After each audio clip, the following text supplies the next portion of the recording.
Hello everyone, स्वागत है आप सभी का आज के इस सेशन में। आई होप आप बहुत अच्छे से अब जो नेक्स्ट आपका आईबीपीएस आरआरबी क्लर्क का एग्जाम आने वाला है उसके लिए अच्छे से प्रिपेयर कर रहे हो, पीयू के लिए भी अच्छे से प्रिपेयर कर रहे हो। आप में से काफ़ी ऐसे स्टूडेंट होंगे जो पहली बार अब यहाँ से बैंकिंग एग्जाम का स्टार्ट कर रहे हैं, पहली बार ये एग्जाम दे रहे हैं।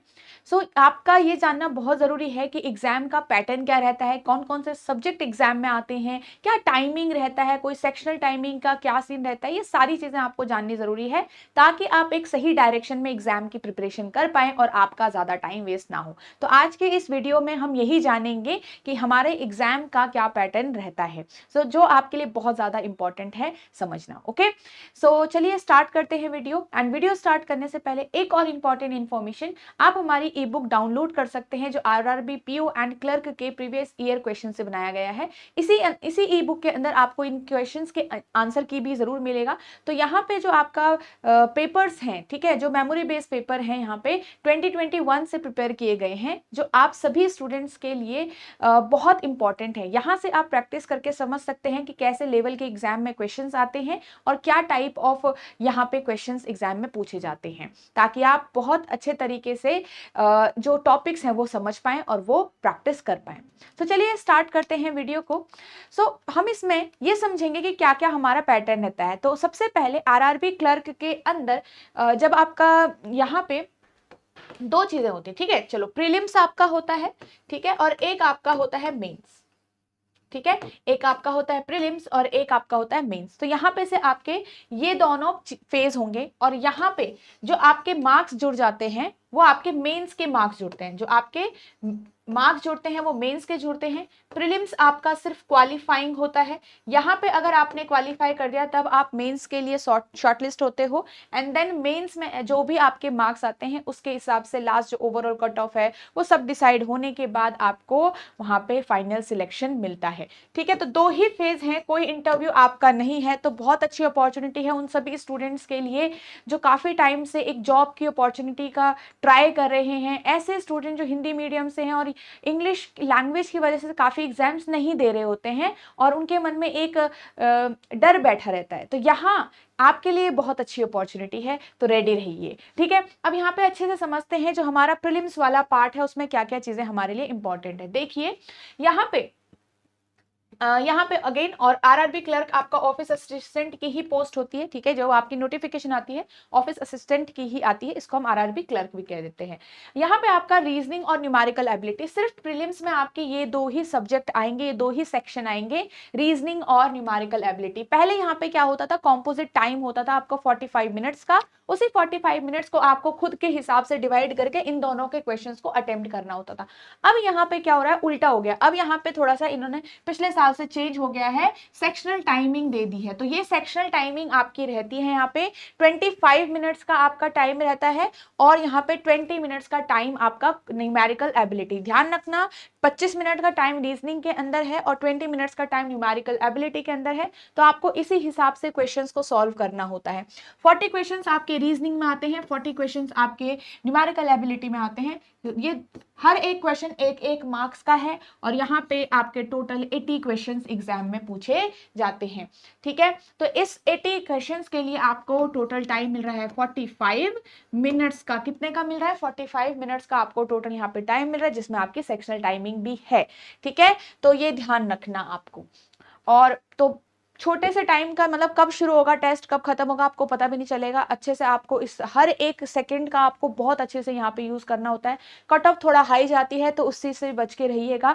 तो यहाँ पे एग्जाम का जो लेवल होता है वो अच्छा रहता है, मतलब आप डुएबल क्वेश्चंस, इजी क्वेश्चंस आते हैं, बहुत मुश्किल नहीं रहता है। अगर आपने अच्छे से तैयारी करी होगी तो ऐसा कोई भी क्वेश्चन नहीं होगा जो आपको मुश्किल लग जाए इस पेपर में, क्योंकि यहाँ पे अगर आपने अच्छे से प्रैक्टिस की है तो सबसे इजीएस्ट पेपर है ये हमारा बैंकिंग का। ठीक है, तो ये चीज ध्यान रखिए, बहुत अच्छी अपॉर्चुनिटी है आप सभी के लिए।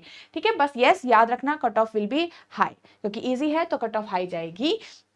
और यहाँ पे आपका प्रीलिम्स में सेक्शनल कट ऑफ भी रहता है, इसका भी ध्यान रखना, ओवरऑल कट ऑफ भी आपका रहता है, नेगेटिव मार्किंग भी रहती है, 1/4 की आपकी नेगेटिव मार्किंग भी यहाँ पे रहती है।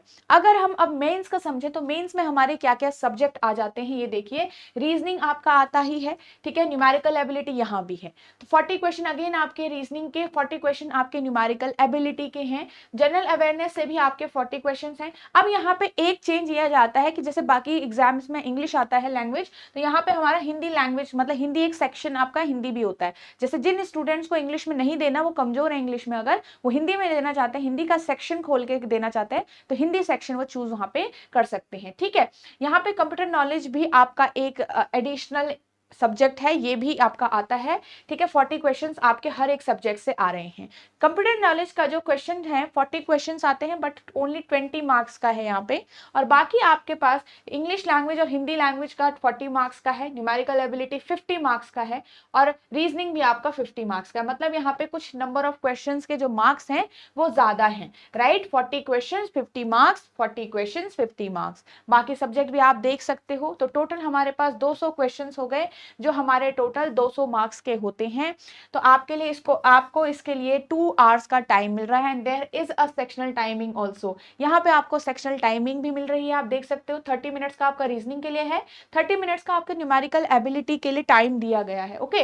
15 मिनट्स का टाइम आपको जनरल अवेयरनेस के लिए है, 15 मिनट्स का टाइम आपको कंप्यूटर साइंस के लिए है, एंड 30 मिनट्स का आपका हिंदी लैंग्वेज और इंग्लिश लैंग्वेज के लिए आपको दिया गया है, ठीक है। तो टोटल 2 आवर्स का टाइम आपको यहाँ पे मिल रहा है, और यहाँ पे कोई डिस्क्रिप्टिव नहीं है, तो इजिली आप इसमें इतने सब्जेक्ट्स को तैयार करिए और अच्छे से प्रिपेयर करिए, ओके।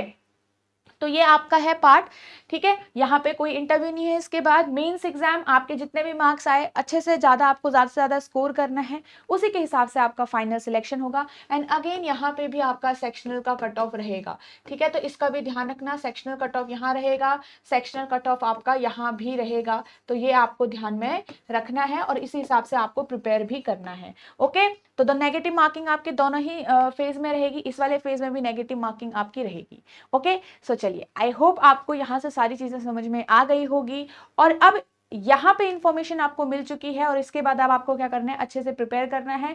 स्ट्रेटेजी भी इसी हिसाब से बनाइए कि कौन से सब्जेक्ट को आप कितना ध्यान देंगे, आप कितने स्ट्रांग हैं कौन से सब्जेक्ट में, और अच्छे से उन सभी को प्रिपेयर करिए। एंड आई होप आप अच्छे से यहाँ से पढ़ाई करोगे, और जब भी आपका नोटिफिकेशन आएगा, आप लोग बिल्कुल नोटिफिकेशन के बाद जो है आपका फिर एग्जाम आएगा, प्री होगा, मेंस होगा, तो सारी फेजेस के लिए आप अच्छे से प्रिपरेशन करके रखोगे। ये नहीं करोगे कि आप सिर्फ नोटिफिकेशन का वेट कर रहे हो कि कब आएगा कब आएगा, क्योंकि काफी स्टूडेंट्स के मन में क्वेश्चन रहता है। देखो, कभी भी आ जाएगा नोटिफिकेशन, अपने टाइम पे आएगा, और आप लोग बस अगर वेट करते रहोगे तो पीछे रह जाओगे, काफी स्टूडेंट्स से आप पीछे रह जाओगे। तो इसलिए अच्छे से तैयारी करिए, आपको पता है आपको क्या पढ़ना है, बहुत सारी चीजें चेंज नहीं है, सिलेबस है, ठीक है, आपको प्रैक्टिस करनी है ज्यादा से ज्यादा, तो आपके पास टाइम कम ही रह जाता है, okay. So all the best everyone, and thank you so much for watching. And अगर आप इस चैनल पे न्यू हैं तो चैनल जरूर सब्सक्राइब कर लीजिए, क्योंकि यहाँ पे से आपको कोई जो आरआरबी क्लर्क है उसके लिए डिफरेंट प्रैक्टिस सेशंस मिलेंगे आने वाले टाइम में।